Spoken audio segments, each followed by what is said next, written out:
नमस्कार। चुनाव का मौसम आते ही एक अजीब सा माहौल बन जाता है। चारों तरफ चर्चाएं, बहसें, दावे और प्रदावों की बौछार होने लगती है।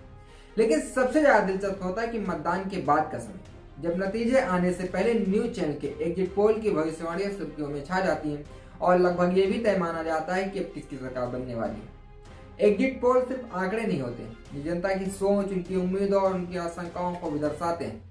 मगर बार बार ये भी देखा गया है कि एग्जिट पोल्स और वास्तविक नतीजों के बीच काफी फासला रह जाता है।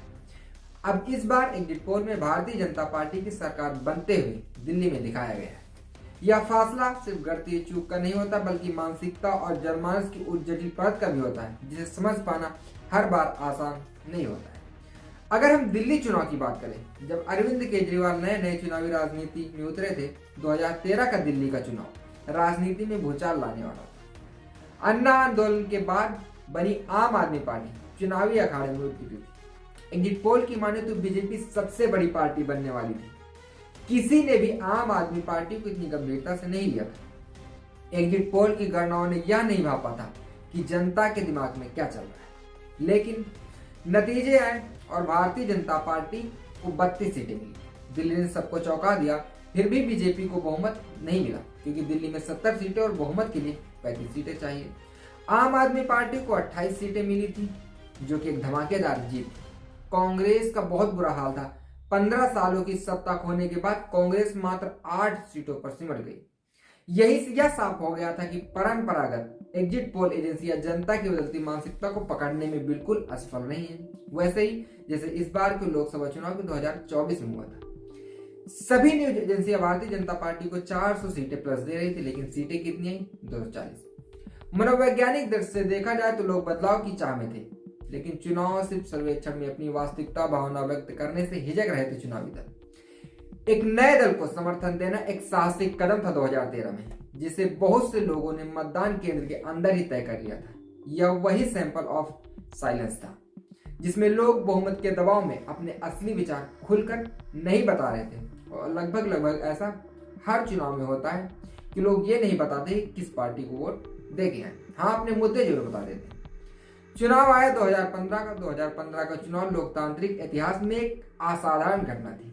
लगभग सभी एग्जिट पोल्स ने अपने पोल्स में आपकी बढ़त मानी, लेकिन इस भारी बहुमत का कोई अनुमान नहीं लगा सका। कुछ सर्वेक्षणों ने आम आदमी पार्टी को 40 से 45 सीटों तक सीमित रखा, लेकिन जब असल नतीजे आए तो यह आंकड़ा 67 तक जा पहुंचा और बीजेपी को केवल 3 सीटें मिली और कांग्रेस का तो खाता ही नहीं खुला। यहाँ भी वही मनोवैज्ञानिक प्रवृत्तियां सामने आई। लोग शायद खुद भी नहीं जानते थे कि वे इतनी बड़ी संख्या में आम आदमी पार्टी को वोट देने जा रहे हैं। मतदान केंद्र पर पहुंचते ही उनके भीतर की छिपी कंफर्ट सिटी बायस सक्रिय हो गई। और इस बायस का मतलब होता है कि जब लोग महसूस कर रहे होते कि समाज का एक बड़ा हिस्सा किसी विचार का समर्थन कर रहा है, तो वे भी उसी दिशा में बह जाते हैं। 2015 के नतीजे इस बात का प्रमाण थे कि जनता का मानस केवल चुनाव प्रचार से तय नहीं होता, बल्कि उनके भीतर कहीं गहरी असंतुष्टि और उम्मीदें छिपी होती हैं, जो मतदान के समय अचानक प्रकट हो जाती है। उसके बाद चुनाव आता है 2020 का। 2020 में दिल्ली के चुनाव हुए और इस बार एग्जिट पोल पहले से बेहतर साबित हुई, लेकिन फिर भी उन्होंने आम आदमी पार्टी की जीत को पूरी तरह से भाप नहीं पाए। ज्यादातर पोल्स ने 50 से 55 सीटें दी थी, लेकिन नतीजों में आम आदमी पार्टी ने 62 सीटें जीत ली थी। भारतीय जनता पार्टी को मात्र 8 सीटें मिली थी और कांग्रेस का खाता तक नहीं मिला था। इस बार जो मनोवैज्ञानिक ट्रेंड देखा गया वह बैंड वैगन था। यह प्रभाव तब देखने को मिलता है जब लोग किसी ऐसी चीज का समर्थन करने लगते हैं जो जीतती हुई दिखाई दे रही होती है। प्रचार, मीडिया और सोशल मीडिया पर भारी समर्थनों ने लोगों के मन में यह धारणा बना दी थी कि आपकी जीत निश्चित है, और कई अनिश्चित मतदाता इस भावना के चलते अंततः आम आदमी पार्टी के पक्ष में चले गए। इसके विपरीत भारतीय जनता पार्टी ने अपना प्रचार किया था, लेकिन उनके अभियान में स्पष्टता और भावनात्मक जुड़ाव की कमी थी। लेकिन उनका नैरेटिव विरोध के इर्द गिर्द घूमता रहा, जबकि आम आदमी पार्टी ने अपनी सरकार के कार्यों पर ध्यान केंद्रित रखा। यही कारण था कि बीजेपी को जितनी सीटों की उम्मीद थी उतनी सीटें नहीं मिली। चौथा चुनाव दिल्ली का चल रहा है। 3 चुनाव आम आदमी पार्टी जीत चुकी है। अब सवाल उठता है, क्या 2025 के चुनाव में एग्जिट पोल सफल होंगे?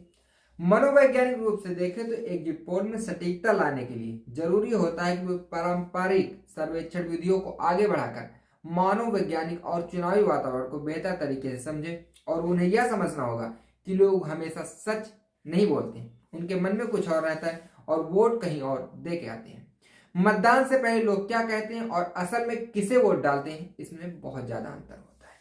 अगर लोगों को लगे कि वो किसी पार्टी की हवा बह रही है तो वो भी उधर ही वोट डाल देते हैं। इस वक्त सारे के सारे जितने भी मीडिया चैनल हैं भारतीय जनता पार्टी की सरकार बनते हुए दिखाई दे रहे हैं, वैसे ही जैसे लोकसभा चुनाव के समय दिखाई देता था। हर बार ऐसा हुआ है कि आम आदमी पार्टी को जितनी सीटें एग्जिट पोल्स ने दी है तो आम आदमी पार्टी ने सबको चौंका दिया है। इस बार भी वैसा हो रहा है। तो मेरे हिसाब से आम आदमी पार्टी 40 से 45 या 50 सीटों के बीच में जीत रही है, लेकिन अगर जिस तरीके से एग्जिट पोल दिखा रहे हैं वो सरासर फेल होगी। फिलहाल इन सीटों को लेकर आपका क्या मानना, आपको क्या लगता है कि आम आदमी पार्टी जीत पाएगी या आम आदमी पार्टी इस बार भारी भरकम चोट खाने जा रही है? इस बात का जवाब कमेंट बॉक्स में कमेंट करके जरूर दें।